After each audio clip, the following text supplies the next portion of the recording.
Amados, a paz do Senhor, vamos aqui resolver a terceira questão do nosso quebra-cabeça da lição de número 2 do terceiro trimestre de 2017.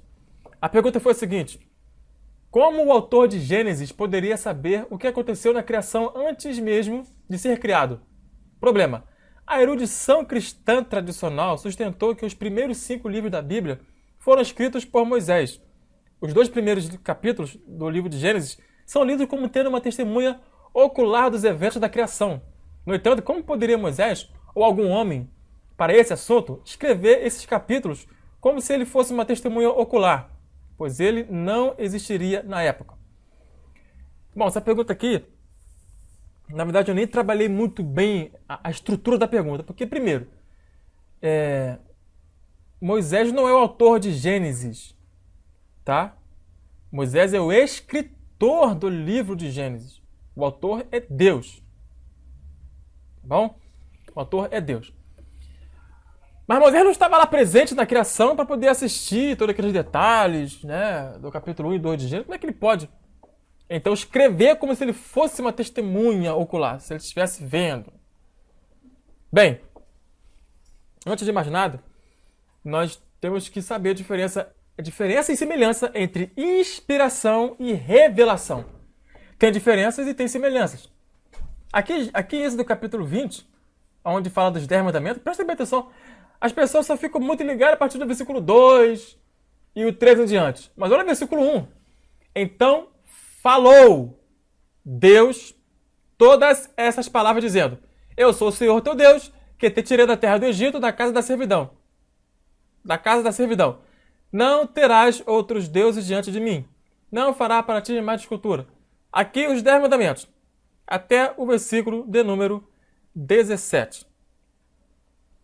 Então, os 10 mandamentos que você tem escrito na sua Bíblia, eles foram proferidos da boca de Deus para o povo de Israel. Porém, em Êxodo capítulo 31, versículo de número 18, olha o que você lê aqui, ó.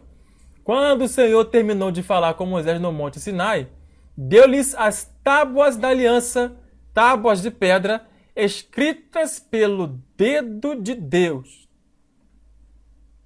Então, esse conteúdo dos 10 mandamentos, além de ter sido dito ao povo de Israel, o mesmo Deus escreveu em tábuas de pedra, né, chamadas as 2 tábuas da aliança, com o próprio dedo dele.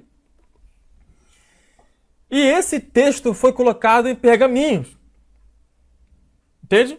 Foi colocado em pergaminho. Então isso aqui foi uma revelação sobrenatural? Foi pelo fato da voz de Deus estar em ação. Mas isso foi escutado literalmente pelo povo de Israel. Entende? Foi ouvido. Tanto é que embaixo aqui, olha o que eles falam aqui, ó. Eles ficaram desesperados. E todo o povo viu os trovões, os relâmpagos, e o sonido da buzina, e o monte fumegando, e o povo, vendo isso, retirou-se e pôs-se de longe. Eles disseram a Moisés: Fala tu conosco e ouviremos, e não fale Deus conosco, para que não morramos. Tá vendo? Então, foi uma coisa clara, eles ouviram de fato. E esse mesmo conteúdo escrito em tábuas, que depois foi passado para o pergaminho. Então, onde é que entra a inspiração? Entra pelo fato de ser verdade. De ser verdade isso. Entende? Então, de que maneira isso foi passado para o povo de Israel? Escrito em tábuas. Em tábuas. Entende? E eles ouviram também. Então, foi uma revelação direta, só que em áudio. Em áudio. Eles ouviram essas palavras. Tá ok? Então, é um exemplo de um texto bíblico onde não houve uma revelação especial de Deus, mas sim uma revelação. Quando digo revelação especial, me refiro a de Gênesis, capítulo 1, capítulo 1 e capítulo 2. Quando foi revelado, foi uma revelação sobrenatural, porque não teve testemunha. Agora aqui sim, o povo de Israel era testemunha, porque eles tanto ouviram quanto leram. Porque está escrito. Leram. Tá ok? Então, dentre outros textos, você me explica como é que Daniel consegue saber que no futuro teria um homem que o apóstolo João chama de anticristo. Entende? Me explica como é que deixa eu ver aqui, Daniel mesmo, um exemplo, Daniel, conseguiu descobrir, vamos colocar assim, que o templo judeu seria destruído no ano 70. Ele não datou, mas disse que seria destruído, né? O templo e a cidade. A não ser por uma revelação especial. Porventura, Daniel tinha alguma testemunha do futuro para falar para ele? Daniel, escreve assim que vai ser assim. Não teve esse negócio. Tem uma revelação direta de Deus. Então, porque alguns irmãos vão contestar. Não, o livro de Gênesis foi escrito tudo por testemunho, foi passando de boca em boca. Igual o caso de Lucas. Lucas fala que ele foi procurar testemunhos oculares e ele minuciosamente procurou cada detalhe para passar para o nosso querido Teófilo. Entende? Então Lucas ele foi pesquisar, tá? Todo o conteúdo de Lucas foi ele que pesquisou, ele foi em busca de testemunha. E onde entra a inspiração divina? No fato de ser algo verdadeiro e de estar em paralelo com os evangelhos também. Embora alguns detalhes, Pedro fala que Lucas ele é mais detalhista na questão da medicina. Quando um evangelho mostra alguém com febre, quando o Lucas vai falar, ele fala muita febre. Então ele é mais detalhista na área da saúde, por ser médico. Mas é uma coisa particular dele, é uma ideia dele. Lucas ele pega um fato real e coloca a ideia dele, a identidade dele, deixa o texto mais a cara dele. Então tem esse detalhe que nós temos que observar. Ok? Não deixa de ser uma inspiração divina, mas tá mais a cara de Lucas. Aquele texto ele é mais a cara do apóstolo Paulo. Aquele texto ele é mais a cara de Mateus. Entende? Então, todo o conteúdo da Bíblia, ele está na sua Bíblia aí, toda aquela história, é um conjunto de assuntos que foi revelação direta ou que o camarada recebeu igual o caso de Judas. Judas faz menção do livro de Enoque, da epístola, da profecia de Enoque. E virá com milhares e milhares de seus santos. Aquilo foi uma revelação direta para Judas? Não, porque ele faz uma citação do livro apócrifo de Enoque. Então não se trata de ser uma revelação do tipo daquela que Moisés recebeu no capítulo 1 e 2 de Gênesis. Então o livro que tem nas suas mãos, chamado Bíblia, ali tem toda uma inspiração divina, certo? De Gênesis e Apocalipse, só que como é que foi essa inspiração?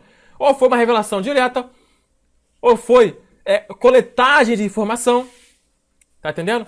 Então, eu precisaria que alguém me dissesse uma testemunha ocular do capítulo 1 de Gênesis e capítulo 12, trazendo esse assunto até Moisés. Não tem, gente.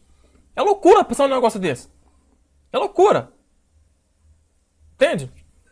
Outra questão. A história de Adão, Eva, Caim, Abel, Sete, Enos. Podemos até aceitar que isso foi passado de boca em boca. Até chegar em Moisés. Né? Se foi filtrado na arca, com só 8 pessoas dentro da arca. Né? Como manter toda essa tradição, vamos dizer assim, essas informações de Adão até Noé, e ficar só 8 pessoas na arca, isso ser entregue para Moisés, chegar até Moisés, eu prefiro crer mais numa questão de uma revelação direta de Deus. Não que isso não seja possível, Moisés ter escutado de boca em boca assunto sobre a existência de Adão e Eva. Pode até ser. Mas é muito improvável esses detalhes todos. A questão da serpente, aquelas ordens ali, sei lá, de repente, até a questão aqui da morte de Caim e Abel. Deixa eu... Depois os irmãos me chamam no zap, que eu vou explicar para os irmãos por que as pessoas pensam que Abel não deixou descendentes. Abel teve descendente sim. Abel não morreu sem filhos. Tá ok? Abel não morreu sem filhos. Tá ok? Mas me chama no zap que eu não vou tratar desse assunto aqui, senão a gente quebra o propósito do vídeo aqui. A questão é a revelação do texto. Então, o que acontece em Gênesis capítulo 1 e capítulo 2 é uma simples e pura revelação sobrenatural. Entende? Então, se eu for contestar o conteúdo na pena de Moisés, escrevendo naquele pergaminho, de Gênesis 1, 2, eu também vou ter que contestar os profetas que falaram do futuro. Entende? Eu vou ter que contestar isso. Então não é o caso. Então, do mesmo jeito que é aceitável você ver Daniel falar do futuro e já muita coisa ter sido cumprida, por que não aceitar também a revelação sobrenatural de Gênesis 1, 2? Né?